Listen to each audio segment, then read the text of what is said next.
Hi అండి, మీతో స్నేహం మీ కళ్యాణి.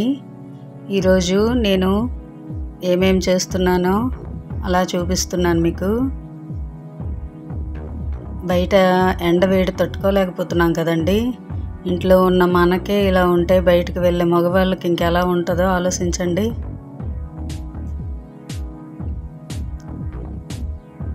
బయటికి వెళ్ళి వాళ్ళు వచ్చిన తర్వాత మనం ఏదైనా సోది కొడతామన్నా వాళ్ళకి ఇంట్రెస్ట్ ఉండదు. ఎందుకంటే ఆ వేడికి మాడిపోయి వస్తారు కదా.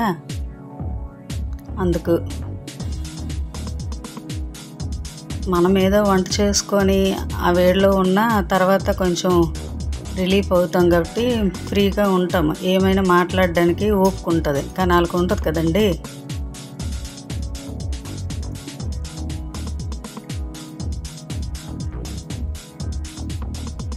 మిక్సీ వేస్తున్నాను. అందులో అల్లము, కరివేపాకు, కొత్తిమీర వేసి గ్రైండర్ చేస్తున్నాను. ఆ పేస్ట్ దోశల్లో కలుపుదామని. కొత్తిమీర వేసి దోశలు చేస్తే చాలా బాగుంటాయండి. ఆ ఫ్లేవర్తో చట్నీ లేకుండా దోశలు తినేవచ్చు.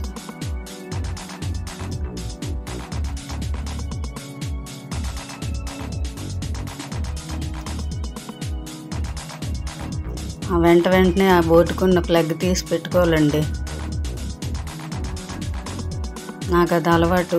ఎందుకంటే మనం సడన్గా ఎక్కడికైనా వెళ్తే అది అలా ఉండిపోతుంది. ఈలోపు వర్షం ఏదైనా ఇదైతే ఆ ప్లగ్లు ఉండడం అంత మంచిది కాదు కదా. కరెంటు బోర్డుకి ప్లగ్లు ఉండడం మంచిది కాదు. గ్యాస్ స్టవ్ సిలిండర్ ఆపకుండా వదిలేయడం మంచిది కాదు. మనం ఏ క్షణమైనా ఎక్కడికైనా వెళ్ళొచ్చు. టీవీ ప్లగ్లు, ఏసీ ప్లగ్లు ఇవన్నీ ముందు మనం చూసుకొని ఎక్కడికైనా వెళ్ళాలండి. అందుకు అప్పటికప్పుడు అంటే మనకు అవన్నీ గుర్తుండవు కదా. అందుకు ముందుగానే ఎప్పటికప్పుడు చేసుకుంటే మంచిది.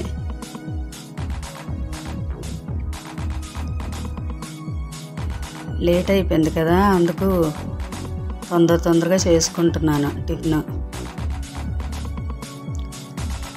చూడండి, జుట్టు కూడా పైకి పెట్టేసాను ఈ వేడి తట్టుకోలేక.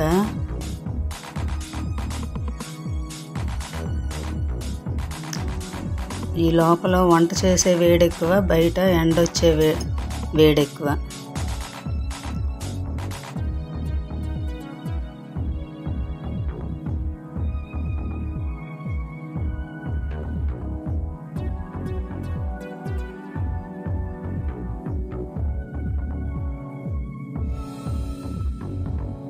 ఇవి పచ్చడికి ప్రిపేర్ చేస్తున్నానండి.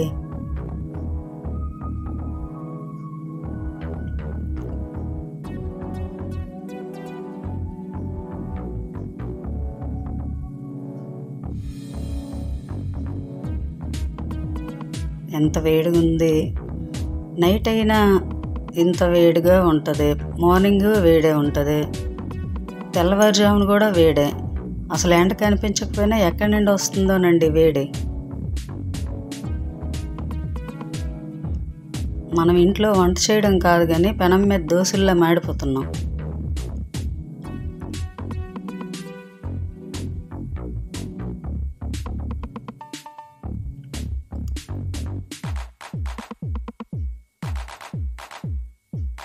పచ్చిమిరపకాయలు తెచ్చుకున్నానండి. ఇటువైపు దోశ అవుతుంది, అటువైపు కొత్తిమీర పచ్చడి చేస్తున్నాను.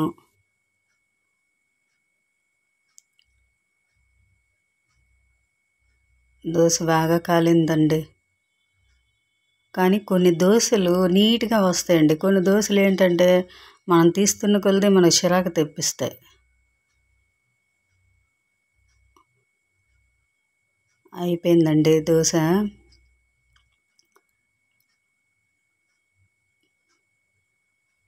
ఇది శనగ పలుకుల చట్నీ. ఇది నేనైతే చట్నీ